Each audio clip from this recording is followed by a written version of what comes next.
आज तक digital breaking में इस वक्त की बड़ी खबर, दिल्ली में यमुना नदी की सफाई का मामला। सफाई के लिए पहुंच गईं बड़ी बड़ी मशीनें। एलजीवी के सक्सेना ने कहा, सफाई का काम शुरू। पीएम ने जो वादा किया था उस पर काम शुरू। सफाई के लिए 4 प्रमुख रणनीतियां तैयार की गई हैं। दिल्ली जल बोर्ड और एजेंसियां को मिलकर करना होगा काम।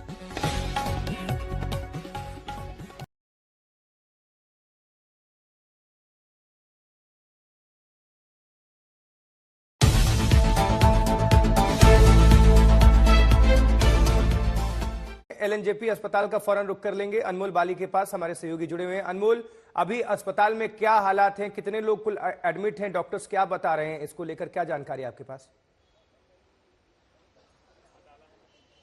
आशुतोष, रेलवे की नाकामयाबी और प्रशासन की नाकामयाबी के कारण देखा जा रहा है कि 18 लोगों की मौत हो गई है, जिसमें बताया जा रहा है कि तकरीबन 9 महिलाएं, 4 पुरुष और 5 बच्चे हैं। जब रात हम यहां पर पहुंचे, हम अस्पताल के अंदर थे, हमने चीख पुकार भी सुनी। इमरजेंसी वार्ड के अंदर जब हम खड़े हुए तो हमने देखा कि जो लोग थे नई दिल्ली रेलवे स्टेशन से यहाँ पर लाए जा रहे थे, और भारी संख्या में जो लोग थे, जो जख्मी थे, वो ऑर्थो के वार्ड में शिफ्ट किए गए, क्योंकि बहुत लोगों की इस भगदड़ में देखा गया कि हड्डियां भी टूट गई। और बताया जा रहा है तकरीबन 2 दर्जन के आसपास जो लोग हैं वो जख्मी हैं, और तकरीबन जो 18 लोगों की है मौत हो चुकी है, जिसमें देखा जा रहा है कि जो 15 मृतक देह हैं वो यहाँ पर एलएनजेपी हॉस्पिटल में है, और वहीं जो 3 है वो लेडी हार्डिंग में है। वहीं रात को देखा गया कि दिल्ली के उपराज्यपाल एलजी के सक्सेना हो, वो यहाँ आए, दिल्ली के पूर्व मुख्यमंत्री आतिशी मार्लिना हो, भारतीय जनता पार्टी प्रदेश अध्यक्ष वीरेंद्र सचदेवा हो, वो भी यहाँ पर आए, और भी सारा जो प्रशासनिक दिल्ली का अमला है यहाँ पर दिखा। पर रात को जब हम अंदर अस्पताल में थे, हमने मृतकों के परिजनों से बातचीत की, तो उनका सीधा सीधा प्रशासन पर यह आरोप था, नई दिल्ली रेलवे स्टेशन प्रशासन पर भी और अस्पताल प्रशासन पर भी, कि अगर उनके जो रिश्तेदार हैं उनको जल्दी लाया जाता तो शायद वो बच सकते थे। कई लोग हैं वो सांस दम घुटने से मरे, कई लोग हैं वो धक्का मुक्की के कारण मरे, किसी ने अपनी सास खोई, किसी ने अपनी भाभी खोई, और ज्यादातर यहाँ पर वो लोग भी दिखे जो दिल्ली में रहते हैं और जिनके रिश्तेदार यहाँ से प्रयागराज जा रहे थे और भी अन्य जगह पर जा रहे थे, अपनी अपनी मंजिलों की तरफ जा रहे थे। तो उनके जो दिल्ली के लोकल रिश्तेदार हैं वो भी यहाँ आते दिखे, और जब जब उनको पता लगा कि उनके जो परिजन हैं, उनके जो रिश्तेदार हैं वो नहीं रहे, धक्का मुक्की में है, जो उनकी जान चली गई, तो उनकी आंखों में आंसू भी देखने को मिले। पर सीधा सीधा उनका आशुतोष प्रशासन पर भी ये आरोप था। बिल्कुल अनमोल, निश्चित तौर पर ये गंभीर सवाल है और तैयारियों को भी लेकर दिखाता है कि हमारी क्या तैयारी है। और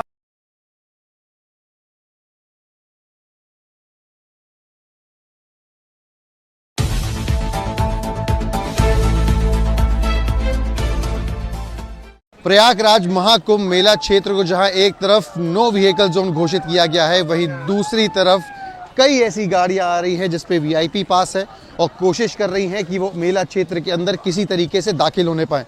इस वक्त मैं खड़ा हूं मेला क्षेत्र के अंदर। यहाँ पे अगर आप पीछे देखेंगे तो कई गाड़ियां जो है वो यहाँ पर आ रही हैं, लेकिन पुलिस द्वारा और यहाँ पर जो सेंट्रल फोर्सेज है उनके द्वारा उनको यहाँ पर लौटाया जा रहा है। पीछे अगर आप देखेंगे तो परिवार बैठा हुआ है। यहाँ पर ये चेक किया जा रहा है कि किस तरीके का पास है, क्योंकि सिर्फ ऑन ड्यूटी व्हीकल्स को ही यहाँ पर परमिशन है। यहाँ पे अगर आप देखेंगे तो अनंत श्री विभूषित जगत गुरु जूना अखाड़ा के जो लोग हैं ये यहाँ पर घाट की तरफ गाड़ियों से आ गए हैं, और पुलिस द्वारा यहाँ पर माइक से और अनाउंसमेंट करी जा रही है और उनको समझाया जा रहा है कि आप अंदर नहीं जा सकते हैं। इस तरीके की सिचुएशन जो है, पीछे अगर आप देखेंगे वीआईपी गाड़ियों की लाइन लगी हुई है। कहीं मजिस्ट्रेट लिखा हुआ है तो कोई कोर्ट की गाड़ियां हैं तो कोई कुछ, और ये बहस करते हुए पुलिस वालों से जो है ये दिखाई दे रहे हैं। और ये पुलिस द्वारा इनको समझाया जा रहा है कि आज रविवार को भारी भीड़ के चलते गाड़ियां जो है अंदर नहीं जाने दे सकते हैं। यहाँ से अगर आप देखेंगे तो गाड़ियों को लौटाया जा रहा है। जो पुलिस के यहाँ पर अधिकारी मौजूद हैं वो यहाँ पर समझाने की कोशिश कर रहे हैं और गाड़ियों को वापस ले रहे हैं। वीआईपी गाड़ियों को क्या मूवमेंट अंदर आप नहीं अलाउ कर रहे हैं? नहीं, देखिए, आज भीड़ को दृष्टिगत रखते हुए जो गाड़ियां केवल इमरजेंसी सर्विसेज की हैं उनको, हमारे लिए श्रद्धालु सबसे महत्वपूर्ण है। जहां पर भीड़ ज़्यादा है वहां पर गाड़ियों के मूवमेंट को रिस्ट्रिक्ट किया गया है, जहां पर भीड़ कम है वहां पर लोगों को छूट दी गई है। तो क्या लोग समझ रहे हैं? मैं देख रहा था बहस भी हो रही थी आपकी। नहीं, बिल्कुल समझ रहे हैं। देखिए, आपके सामने ही गाड़ियाँ वापस हो गई। उसमें कुछ उन्होंने कहा कि अखाड़े से हैं और कुछ श्रद्धालुओं को अपने साथ ले जा रहे हैं। हमने बताया कि पैदल लेके जाइए, गाड़ियों को ले जाइए, तो मान गए। हमारी कोशिश यही है कि जो आम श्रद्धालु है उसको हम कितना फैसिलिटेट कर सकते हैं और किसी को असुविधा भी ना हो। गाड़ी जहाँ तक आ सकती है वहाँ तक आएगी और उसके बाद उतार के उनको वापस ले जाएंगे। यहाँ से गाड़ी सिर्फ रोक ही रहे हैं क्योंकि यहाँ से गाड़ियाँ आप अलाउ कर रहे हैं, क्योंकि मैं देख रहा हूँ कई गाड़ियाँ यहाँ से बाहर की तरफ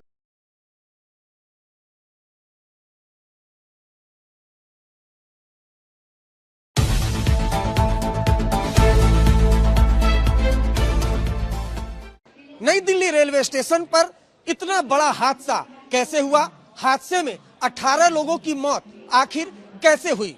इसको लेकर एक जांच रिपोर्ट तैयार की गई है। जांच रिपोर्ट की कॉपी आज तक के पास एक्सक्लूसिव है। इस रिपोर्ट में बताया गया है कि कैसे हादसा हुआ। हम आपको प्लेटफॉर्म नंबर 14 से ये समझाने की कोशिश करते हैं। दरअसल रिपोर्ट में बताया गया है कि प्लेटफॉर्म नंबर 14 पर प्रयागराज के लिए एक ट्रेन चलने वाली थी, लेकिन वो ट्रेन देरी से चल रही थी।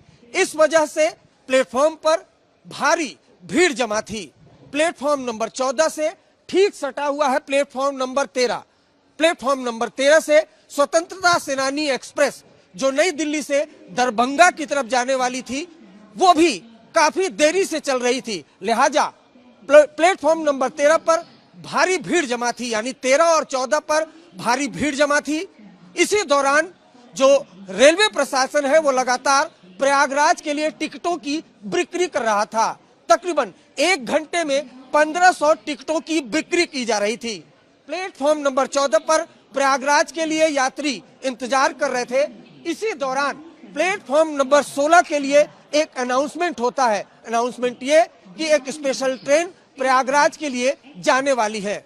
बस इसी अनाउंसमेंट को सुनकर प्लेटफॉर्म नंबर 14 के यात्री तेजी से इस तरफ भागते हैं ताकि वो प्लेटफॉर्म नंबर 16 पर जाएं और जल्द से जल्द वो ट्रेन पकड़े। और इसी दौरान ये हादसा होता है, भगदड़ मचती है और उस भगदड़ में 18 लोगों की मौत हो जाती है। कैमरामैन शगुन के साथ अरविंद।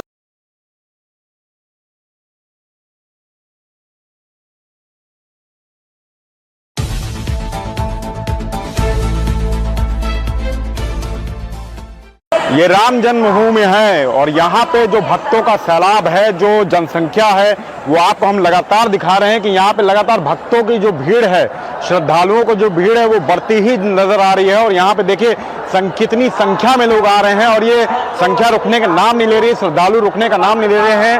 हाथ में भगवा झंडा लिए हैं, सर पे बोझा लादे हैं और लगातार ये अपने राम जी के दर्शन करने के लिए बढ़ रहे हैं, उमड़ रहे हैं। ये भीड़ है, ये जन सैलाब है और ये प्रयागराज कुंभ का, महाकुंभ का जन सैलाब है जो अयोध्या नगरी में नजर आ रहा है लगातार। और यहाँ पे देखिए आप लगातार किस प्रकार से भक्त यहाँ सिर्फ नजर आ रहे हैं और यहाँ श्रद्धालुओं की लगातार भीड़ है। और ये जनसंख्या इतनी ज्यादा है कि डेली रोज मर्तबा यहाँ पे लगातार लोग 5 से 6 लाख लोग लगातार डेली दर्शन राम जन्मभूमि के कर रहे हैं। और यहाँ पे जो भक्तों का सैलाब है, ये सिर्फ और सिर्फ एक नज़ारा और एक आप देखेंगे जिस प्रकार से ये बढ़ता ही नजर आ रहा है। और यहाँ पे लगातार लोग भूमिका बनाए रखे हैं और लगातार लोग राम जी के दर्शन करने के लिए व्याकुल हैं और लगातार अपनी नजरों में राम नाम लेकर, अपने मुख पर राम नाम लेकर, अपनी नजरों में राम जी की आस्था को लेकर एक दूसरे का हाथ पकड़ के ताकि ये खोए ना। और ये देखिए किस प्रकार से रस्सी को पकड़े हैं और एक दूसरे का हाथ बिछड़े ना, लोग बिछड़ ना पाए,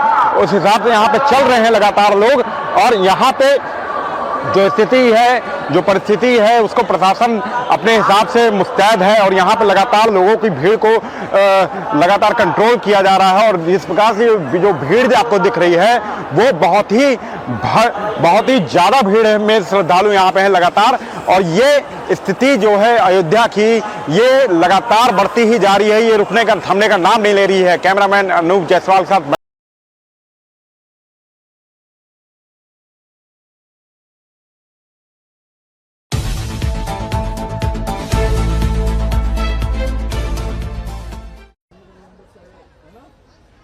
केंद्रीय माध्यमिक शिक्षा बोर्ड यानी सीबीएसई की 10वीं और 12वीं की परीक्षाएं 15 फरवरी से शुरू हो गई हैं।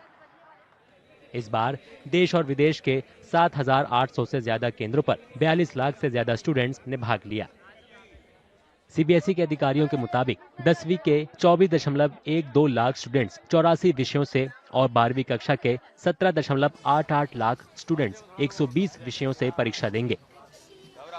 परीक्षा शुरू होने के पहले दिन कक्षा 10 के छात्रों ने इंग्लिश कम्युनिकेशन, इंग्लिश लैंग्वेज और इंग्लिश लिटरेचर की परीक्षा दी, जबकि 12वीं के छात्रों ने एंटरप्रेन्योरशिप का एग्जाम दिया। आज से सीबीएसई की जो बोर्ड की परीक्षाएं हैं वो दोनों कक्षाओं की कक्षा 10 और कक्षा 12 की प्रारंभ हुई हैं। आज कक्षा 10 का इंग्लिश का और कक्षा 12 का एंटरप्रेन्योरशिप का एग्जामिनेशन था। कक्षा 10 में जो हमारी परीक्षा थी वो लगभग 7780 परीक्षा केंद्रों पर हुई, जिसमें कि लगभग 23,86,000 से ज़्यादा बच्चे बैठे। उसके अलावा जो क्लास 12 की परीक्षा थी वो 995 परीक्षा केंद्रों पर आयोजित हुई, जिसमें लगभग 23,000 के करीब बच्चे बैठे। पूरे देश में परीक्षा का जो संपादन है बहुत अच्छे तरीके से हुआ। एग्जाम देने के बाद कई शहरों के छात्रों ने अपना अनुभव साझा किया। उन्होंने अपनी तैयारी के बारे में बताया। The paper was very interesting and my paper is gone good. जो पढ़ा था वही आया था कि या कोई कठिन पेपर कोई अलग? नहीं, जो पढ़ा था वही आया था और बाकी तो पढ़ के आए थे। पेपर सर बहुत ही इजी आया था, पिछले 3-4 साल से तो बहुत इजी आया था। मैंने कंपेयर करे, मैंने सैम्पल पेपर्स भी करे, तो इस बार तो इजी था। स्कोरिंग था, पेपर स्कोर कर सकते थे बच्चे। छत्तीसगढ़ के रायपुर में छात्रों ने बताया कि पहला एग्जाम उनकी उम्मीदों के मुकाबले काफी आसान आया। बहुत इजी था, मतलब जितना हम लोग को बोले कि डिफिकल्ट होगा, बट वैसा नहीं था। बहुत इजी पेपर आया था, जैसे हमने प्रैक्टिस किया था वैसे ही आया था और हमने काफी प्रिपरेशन अच्छी थी, तगड़ी थी। और अगर आप अच्छे से रीड करोगे, आप अंडरस्टैंड करोगे तो आपका भी हो जाएगा। मतलब अगर कोई भी करेगा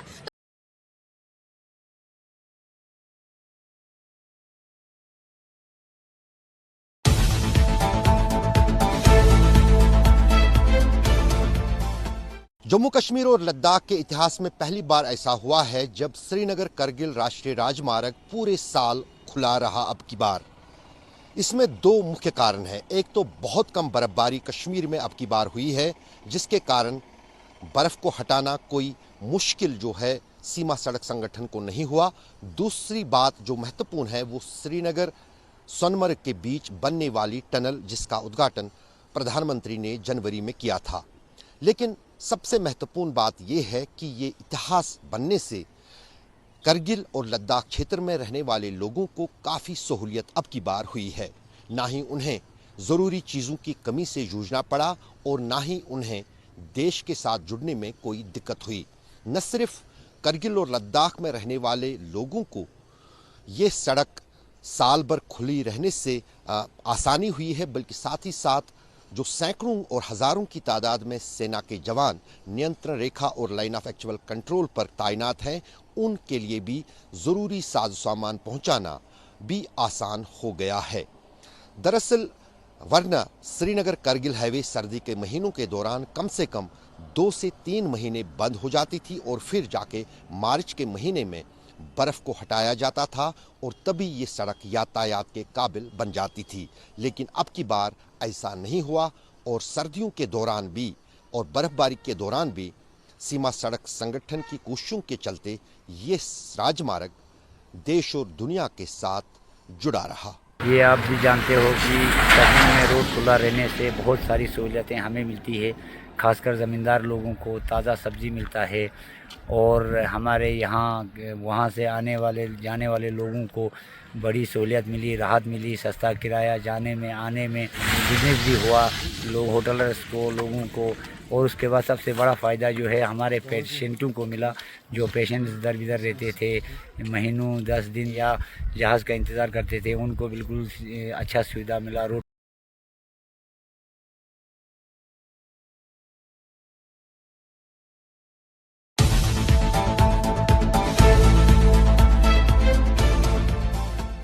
नई दिल्ली रेलवे स्टेशन पे भले ही स्टैम्पेड की घटना हुई हो, लेकिन उसके बावजूद हर स्टेशन पर लगभग एक ही जैसा हाल देखने को मिल रहा है। देखिए ये पटना कोटा एक्सप्रेस है और जो जद्दोजहद है वो यात्रियों की यहाँ पर दिखती है जब ट्रेन आकर के रुकती है। कहाँ जाना है, कहाँ जाना है आपको, कहाँ जाना? कोटा। ये देखिए जो कोटा जाने वाले पैसेंजर हैं उनको भी परेशानी हो रही है और साथ ही साथ जो महाकुंभ जाने वाले यात्रियों की भीड़ है वो उसी तरह से बनी हुई है जैसी पहले के दिनों में हमने देखी है। हालांकि ये उम्मीद जताई जा रही थी कि 12 फरवरी के बाद शायद इसमें कमी आ सकती है, लेकिन वो फिलहाल दिखती नहीं है। हर ट्रेन जब आकर के रुकती है पटना जंक्शन पे तो लगभग इसी तरह की तस्वीर निकल करके सामने आती है और लोग जो हैं देखिए किस तरह से जद्दोजहद कर रहे हैं। पहले सामान अंदर घुसा रहे हैं और अंदर जाने की कोशिश भी इसी के जरिए की जा रही है। ये जो इमरजेंसी गेट होता है, कहाँ जाना है आपको? ये देखिए यहाँ से निकल के कहाँ जा रहे हैं? कहाँ जाना है? भीड़ ज्यादा है क्या? हाँ भीड़ ज्यादा है। भीड़ तो ज्यादा है सर। भीड़ ज्यादा है। जाना कहाँ है आपको? इटान से इटान कैसे? इटावा जा रहे हैं सर, ज्यादा भीड़ है इसमें। कुंभ की वजह से ज्यादा भीड़ है क्या? हाँ कुंभ के मेला है, इसी के लिए ज्यादा भीड़ चल रहा है। लोग जो है अंदर गए हैं वो भी कह रहे हैं कि बहुत ज्यादा परेशानी है। कहाँ जा रहे हैं आप लोग? हम लोग दाहोद जाएंगे, अहमदाबाद। तो कुंभ की वजह से ज्यादा भीड़ है क्या? हाँ कुंभ की वजह से ज्यादा भीड़ है। क्या परेशानी हो रही है? बहुत परेशानी हो रहा है सर, इतना भीड़ है ट्रेन में कि मत पूछिए। बहुत भीड़ है ट्रेन में, बहुत काफी दिक्कत होता है हम लोग को चढ़ने के लिए। कितना देर प्रयास किए तो अंदर गए? कम से कम 15 मिनट प्रयास किए इस ट्रेन में, जहाँ या अभी स्टेशन पे लगा है 15 मिनट प्रयास किए, फिर भी अंदर आए हम लोग। बहुत परेशानी है। चलिए ये तमाम लोग जो है वो किसी तरह मशक्कत करके अंदर जा रहे हैं। सफर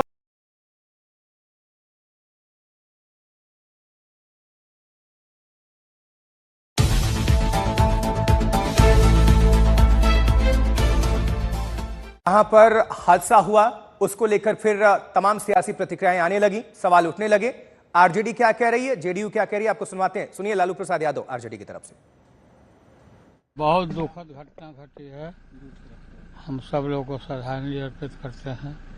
रेलवे का ये गलती है, रेलवे के मिसमैनेजमेंट से, लापरवाही की वजह से इतने लोगों की मौत हुई है। मुझे काफ़ी अफसोस है। फेलियर है सर रेलवे का। फेलियर है ना, फेलियर है तब ना सर। जिम्मेवारी रेल मंत्री को लेनी चाहिए। लेना ही चाहिए ना रेल मंत्री को। सर क्या क्या क्या मांग करेंगे कुंभ में सर, जिस तरह से भीड़ बढ़ रही है? अरे सब कुंभ का क्या कोई मतलब है, फालतू है कुंभ। चलो भगदड़ से जो मौतें हुई हैं, जनता दल यूनाइटेड परिवार अत्यंत मर्माहत है। ये उन परिवारों ने जिन्होंने अपने सदस्यों को खोया है, बेहद मुश्किल वक्त है। ईश्वर उन्हें धैर्य दे, सब्र दे। रेल मंत्रालय और केंद्र सरकार बेहतर चिकित्सा के इंतजामात के निर्देश दें। इस सरकार की सबसे प्रमुख चिंता यह है कि इन मौतों की खबरों को कैसे रोका जाए। राजा के लिए अपनी छवि, निखरती हुई छवि दिखती रहनी चाहिए। लोग जाएं भाड़ में। आप व्यवस्था नहीं सुचारू कर सकते, देश की राजधानी में व्यवस्था नहीं सुचारू कर सकते। किस तरह की आप बातें करते हैं, धार्मिक बातें करते हैं, और धर्म का एक इतना बड़ा आयोजन हो रहा है, उसमें आप व्यवस्था नहीं कर पाते। सरकार से हम ये मांग करते हैं कि जवाबदेही फिक्स करे, जिम्मेदारी फिक्स करे। ये बार बार आंख मूंद लेने से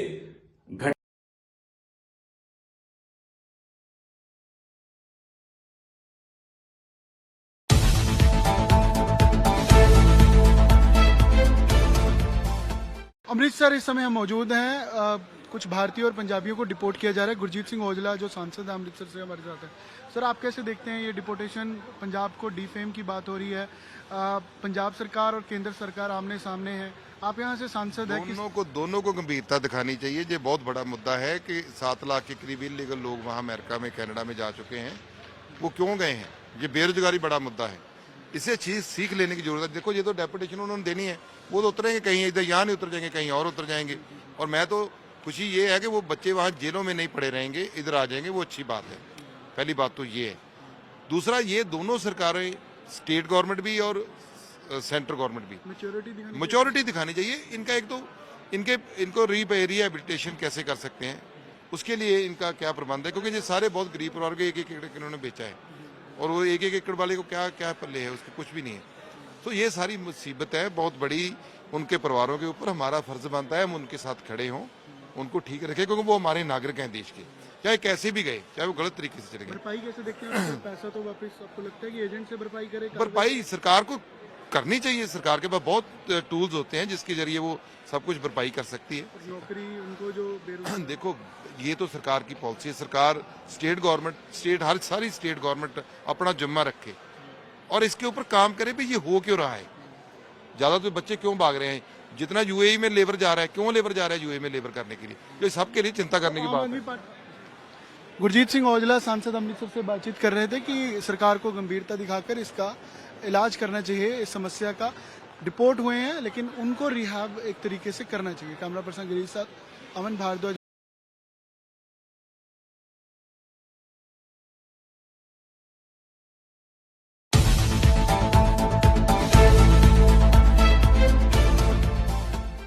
दिल्ली में सत्ता के 3 पावर सेंटर हैं, केंद्र सरकार, दिल्ली सरकार और एमसीडी।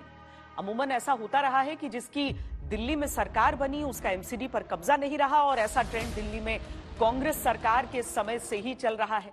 आम आदमी पार्टी ने 2022 में एमसीडी भी जीत ली तो अब विधानसभा चुनावों में सत्ता से बाहर हो गई। अब फिलहाल दिल्ली में एमसीडी में आम आदमी पार्टी है और राज्य सत्ता में बीजेपी। क्या इस परिस्थिति का दिल्ली पर असर पड़ेगा?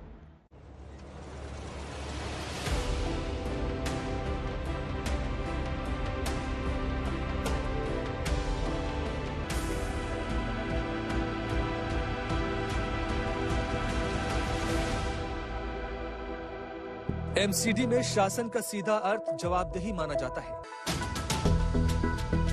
कूड़ा, सीवर, सफाई, कॉलोनियों की हालत जैसे तमाम जरूरी काम एमसीडी के दायरे में आते हैं, यानी इन मुद्दों की जवाबदेही एमसीडी की होती है। बीजेपी ने इसी आधार पर इन चुनावों में गंदगी, सीवर, सफाई को मुद्दा बनाया और आम आदमी पार्टी को हरा दिया, क्योंकि एमसीडी में इस समय आम आदमी पार्टी की सत्ता है। जब तक एमसीडी में आम आदमी पार्टी नहीं जीती थी, वो केंद्र के इशारे पर काम न करने देने के आरोप एलजी पर मढ़ा करती थी, लेकिन अब बीजेपी केंद्र और दिल्ली दोनों में है, लेकिन एमसीडी में नहीं। क्या इससे दिल्ली में फिर टकराव के हालात बन सकते हैं? एमसीडी में एक तो इतनी बहुत ज्यादा मेजोरिटी है नहीं आम आदमी पार्टी की, बीजेपी की भी काफी ज्यादा सीटें हैं और अगर देखा जाए तो बहुत कम फर्क है। इसके अलावा एमसीडी पे जो लेफ्टिनेंट गवर्नर हैं इनका ओवरराइडिंग पावर होती है। पहले भी इन्होंने काफी जिस तरह नॉमिनेशन वगैरह करनी थी तो एलजी ने इनको ओवररूल किया था दिल्ली गवर्नमेंट को, अब कम से कम ओवररूल नहीं करना पड़ेगा। बीजेपी के दिल्ली में जीतने के बाद हालात बदले हैं और इसका सीधा असर एमसीडी पर भी पड़ सकता है, क्योंकि ऐसा माना जा रहा है कि एमसीडी मेयर और स्टैंडिंग कमेटी का चेयरमैन बनाना अब बीजेपी के लिए आसान हो जाएगा और अगर ऐसा हो गया तो दिल्ली में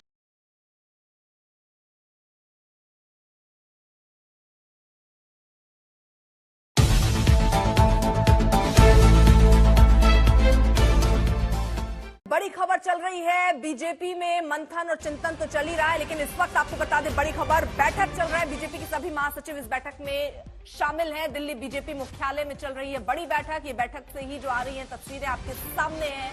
नड्डा के साथ पार्टी के सभी महासचिवों की ये बैठक इस वक्त चल रही है बीजेपी दफ्तर में। नड्डा के साथ पार्टी के जो महासचिव हैं वो हैं। बीजेपी विधायक दल की बैठक से पहले ये अहम मुलाकात बताई जा रही है जो अभी इस वक्त चल रही है। नड्डा के साथ पार्टी के सभी महासचिव इस वक्त बैठक कर रहे हैं। तस्वीरों में भी आप देख पा रहे हैं तमाम वो चेहरे। 17 या 18 को बीजेपी विधायक दल की बैठक हो सकती है और उसके बाद ही वो चेहरा कौन सा होगा वो सामने आ सकता है और जल्द ही बताया जा रहा है उसके बाद शपथ ग्रहण का कार्यक्रम जो है वो रखा जाएगा। तो दिल्ली बीजेपी मुख्यालय में आपको बता दें ये बड़ी बैठक इस वक्त चल रही है। नड्डा के साथ पार्टी के सभी महासचिवों की ये बैठक है। विधायक दल की बैठक से पहले ये महत्वपूर्ण बैठक मानी जा रही है। उसके बाद विधायक दल की बैठक होगी जिसमें अहम फैसला होगा कि आखिरकार कौन सा वो चेहरा होगा जो दिल्ली की सत्ता पर आसीन होने वाला है। पीयूष मिश्रा हमारे साथ हमारे सहयोगी इस वक्त जुड़ चुके हैं। पीयूष जरा बताइए बैठक किस लिए, किन किन मुद्दों पर हो रही है चर्चा?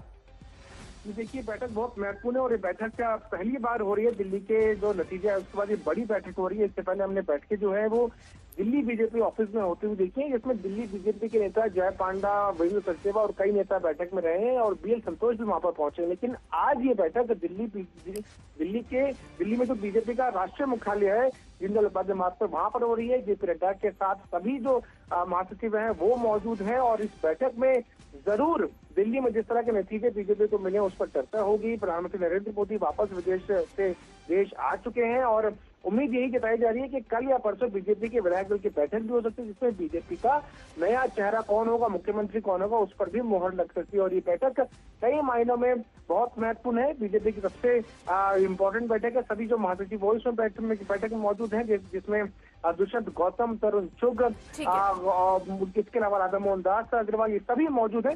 हो सकता है कि कल या परसों में कोई फैसला बीजेपी ले, जहाँ तक दिल्ली का।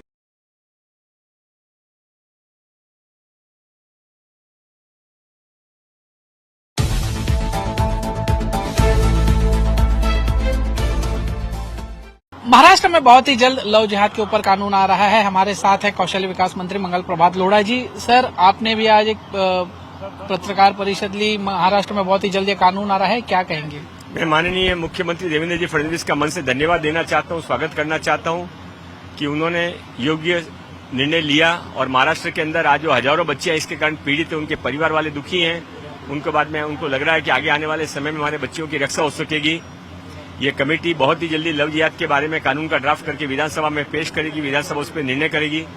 मैं इतना जरूर समझ सकता हूं कि जब मेरे पास महिला बाल विकास मंत्रालय था तो मैंने लव जिहाद के ऊपर विधानसभा में चर्चा शुरू की थी और उसमें रईस शेख जैसे आमदार ने इसके ऊपर विरोध करके कोर्ट में केस किया, महिला बाल विकास में केस किया और उसको रोकने की कोशिश की। आज श्रद्धा वालकर जैसी हजारों महिलाओं के परिवार वाले उनसे हिसाब मांग रहे हैं।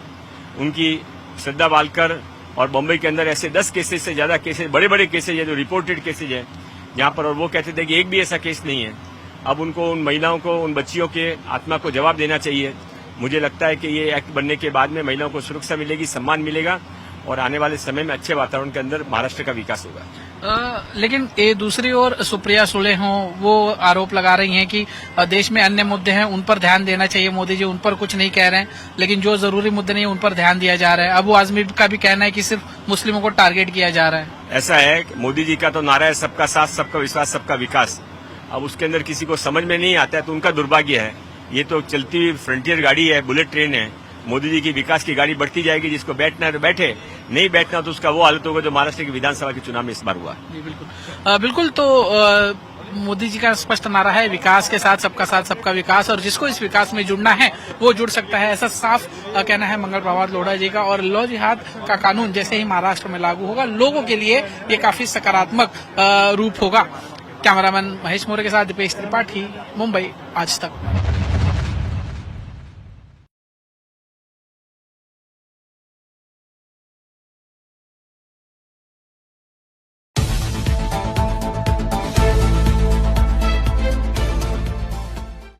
जब श्रद्धा और भक्ति की बात होती है तो एक नाम जरूर सामने आता है, जया किशोरी का।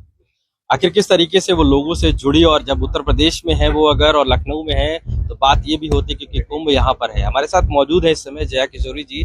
जया जी, आप लखनऊ मौजूद हैं, पहली बात तो लखनऊ का थोड़ा सा आपसे जान लेंगे, किस तरीके से देखती हैं आप यहाँ के पूरे फ्लेवर को लेकर, यहाँ के पूरे कल्चर को लेकर? नहीं, देखिए, मुझे ऐसा लगता है किस तरीके से नहीं, मैं अच्छी नजर से ही देखती हूँ और मुझे लगता है भारत की सुंदरता यही है कि हर क्षेत्र, हर राज्य की अपनी अपनी सुंदरता है, अपना अपना कल्चर है, वैसे ही यहाँ का भी है। तो बहुत सुंदर लगता है और मुझे लगता है लखनऊ आते ही आपको एक ही लाइन याद आती है, मुस्कुराइए जनाब, आप लखनऊ में। इस बार कुंभ आयोजित हुआ, इतना बड़ा कुंभ, लेकिन कई लोगों ने सवाल भी खड़े किए कुंभ पर, चाहे उसकी व्यवस्थाओं को लेकर हो। आप इसको किस नजरिए से देखती हैं? मैं दोनों नजरियों से देखती हूँ कि डेफिनेटली एक तरफ की, क्योंकि मैं खुद कुंभ गई थी तो बहुत सुंदर व्यवस्था हमने जिस तरीके से देखी, और सिर्फ मेरे लिए नहीं, क्योंकि कई बार आपको ऐसा लग सकता है कि हम जब जाते तो सिक्योरिटी के साथ जाते हैं, पर आप नॉर्मल लोगों के लिए भी।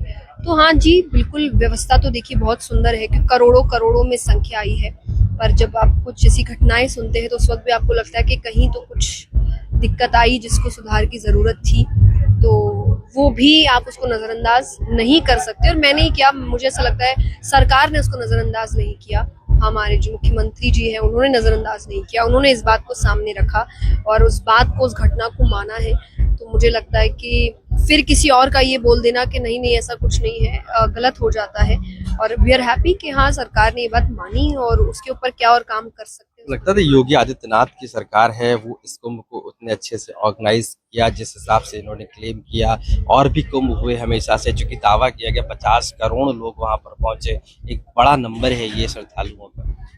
कि मैं इस पे क्योंकि पहले के कैसे हुए मुझे इसका आइडिया नहीं है, मैंने देखा और मेरा पहला ही कुंभ था, मैं तो पहली ही बार गई थी, तो मेरी नजर में बिल्कुल जी उन्होंने बहुत बहुत कुछ तैयारियां की और की है। जो गए हैं उनको पता होगा कि ऐसा नहीं है कि तैयारियां नहीं थी, बट डेफिनेटली हम एक बात कह सकते हैं कि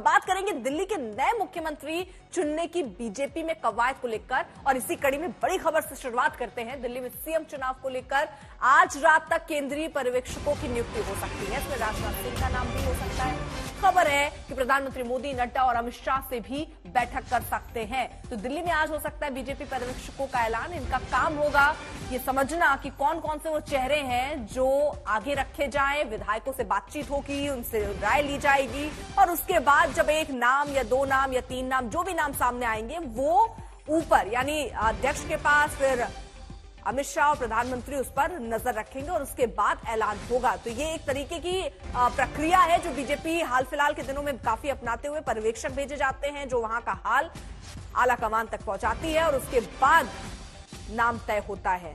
चर्चा राजनाथ सिंह की है, वो पर्यवेक्षक हो सकते हैं, और वो कौन सा नाम होगा जो दिल्ली की कुर्सी पर आसीन होगा इस पर भी हमारी नजर रहेगी।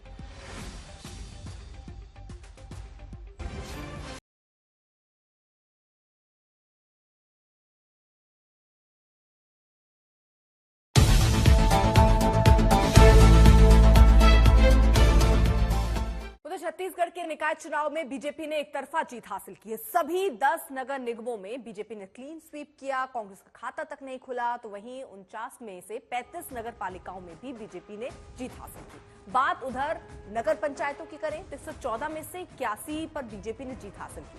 कांग्रेस सिर्फ 22 सीट जीत सकी है।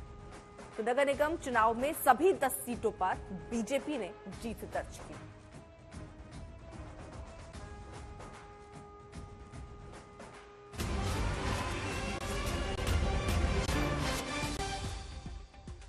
तो बम्पर जीत यहां पर बीजेपी की। स्थानीय चुनावों में बीजेपी की बम्पर जीत छत्तीसगढ़ में, जिसको लेकर नड्डा ने बधाई भी दी है। आपको बता दें जिस तरह से ये चुनाव हुआ उसमें अगर नगर पंचायतों की बात करें तो 114 में से 81 पर बीजेपी ने हासिल की जीत और कांग्रेस सिर्फ 22 सीटों पर ही जीत सकी है। उसके बाद जीत और जश्न का माहौल नजर आ रहा है दिल्ली के बाद। अगर हम देखें निकाय चुनाव छत्तीसगढ़ के, जहां पर बीजेपी ने एक तरफा जीत हासिल की, सभी 10 निगमों नगर निगम में बीजेपी ने क्लीन स्वीप किया, कांग्रेस का खाता तक नहीं खुला। 49 में से 35 नगर पालिकाओं में भी बीजेपी ने जीत हासिल की है।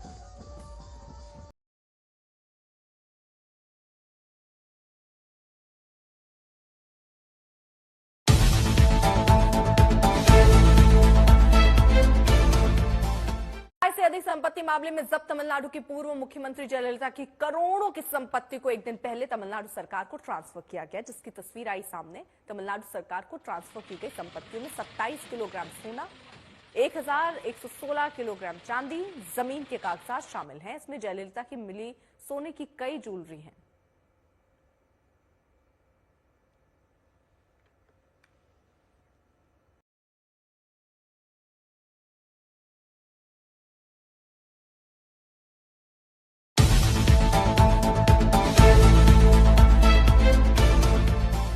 तेलंगाना के मुख्यमंत्री रेवंत रेड्डी ने प्रधानमंत्री मोदी की जाति को लेकर बयान दिया। रेवंत रेड्डी ने कहा, मोदी जन्म से पिछड़े वर्ग से नहीं थे, बल्कि मुख्यमंत्री बनने के बाद उनकी जाति को ओबीसी में शामिल किया गया।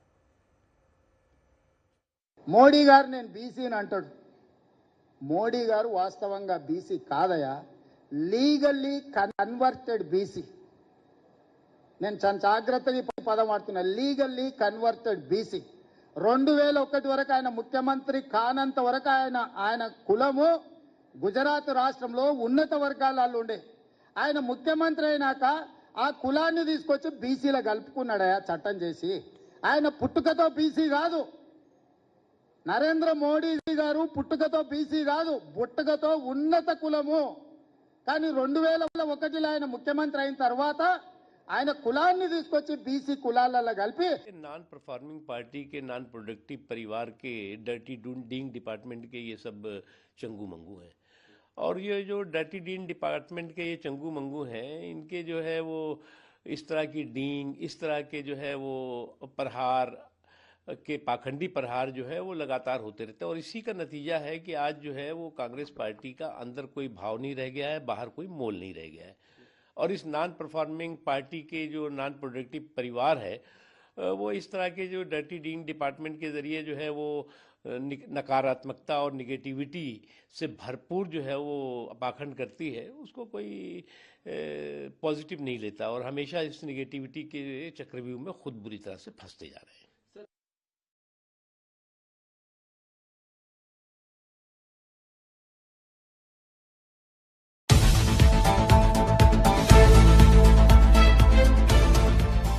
बड़ी खबर प्रयागराज से। महाकुंभ के सेक्टर 19 में आग लग गई। रेलवे पुल और शास्त्री पुल के बीच में ये आग लगी थी, जिस पर फायर ब्रिगेड ने काबू पा लिया। सेक्टर में पहले भी आग लगी और अब एक बार फिर से आग की खबर है।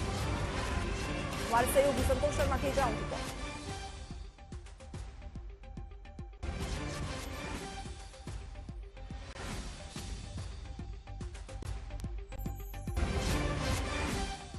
कुंभ मेला क्षेत्र के सेक्टर 19 के लवकुश आश्रम में अचानक देर शाम आग लगने से अफरा तफरी मच गई। एक बड़ा पंडाल का जो इलाका था वो पूरा देखते ही देखते स्वाहा हो गया, राख में तब्दील हो गया। हालांकि मौके पर पहुंची फायर ब्रिगेड की गाड़ियों की मदद से लोगों को बचाया गया, लेकिन बहुत बड़ा इलाका लवकुश आश्रम का जो पंडाल लगे थे वो जल करके खाक हो गया है। हमारे साथ कुछ लोग हैं जो इस पूरे रेस्क्यू ऑपरेशन में थे। कहाँ से ये आग लगने की शुरुआत हुई, कैसे क्या हुआ? ऐसा ना सर, हम लोग सर जल निगम से हैं सर, हम लोग सर इसके बगल में सर काम कर रहे थे।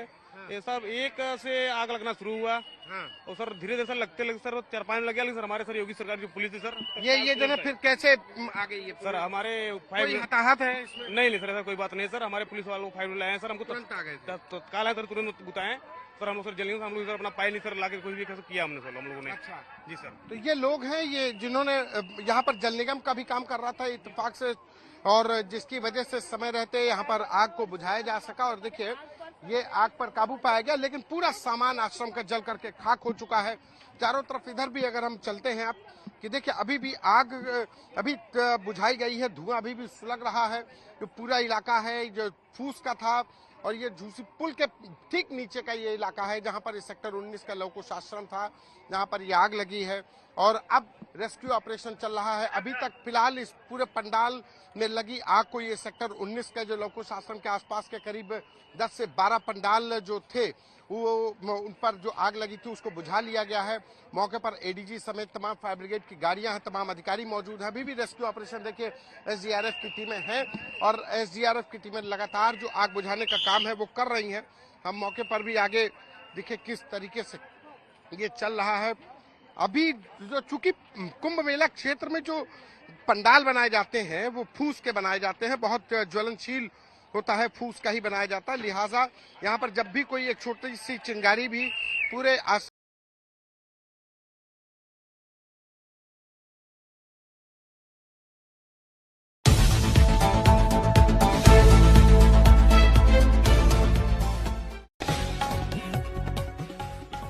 आज तक डिजिटल ब्रेकिंग में इस वक्त की बड़ी खबर। प्रयागराज महाकुंभ में उमड़ी श्रद्धालुओं की भारी भीड़। स्थानीय लोग श्रद्धालुओं की कर रहे हैं सेवा। बिस्किट और पानी बांटकर लोगों की सेवा कर रहे हैं। श्रद्धालुओं ने सेवा कर रहे लोगों की तारीफ की है। समाज सेवी अनुज शुक्ला ने बताया, करीब 5 किलोमीटर की दूरी पैदल तय कर रहे लोग, इसलिए सहयोगियों के साथ मिलकर छोटी सी सेवा शुरू की है।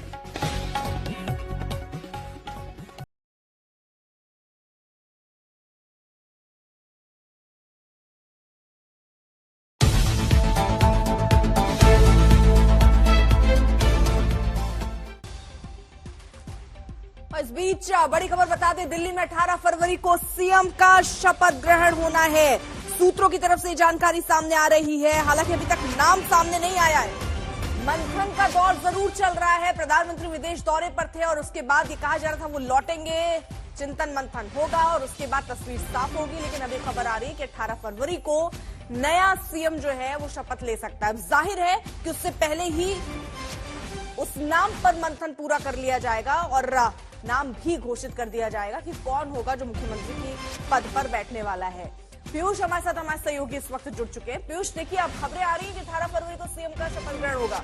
सवाल वही है कि सीएम होगा कौन?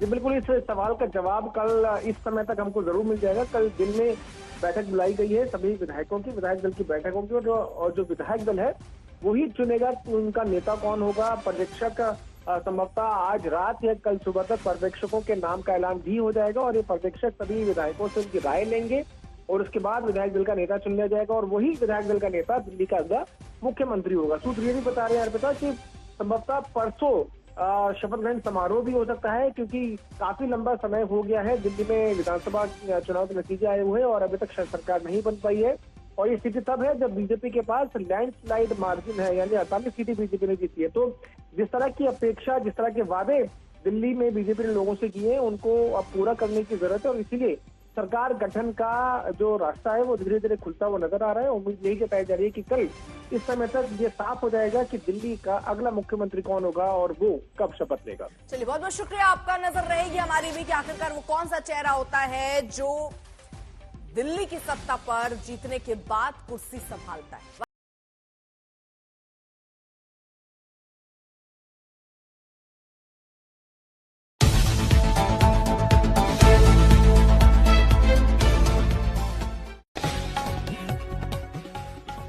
आज तक डिजिटल ब्रेकिंग में इस वक्त की बड़ी खबर। लखनऊ में कॉमेडियन अनुभव सिंह बस्सी का शो रद्द। महिला आयोग की आपत्ति के बाद हुआ फैसला। महिला आयोग ने बस्सी के शो में अमर्यादित भाषा पर उठाए थे सवाल। अपर्णा यादव ने प्रशांत कुमार को लिखी थी चिट्ठी। बस्सी के शो पर भविष्य में भी रोक लगाने की मांग। कॉमेडी के नाम पर अश्लीलता स्वीकार नहीं।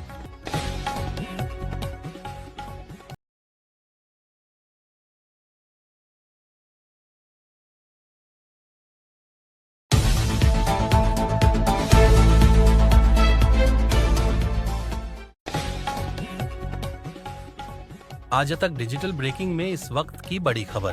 फेसबुक पर पोस्ट कर धर्मात्मा निषाद ने की आत्महत्या।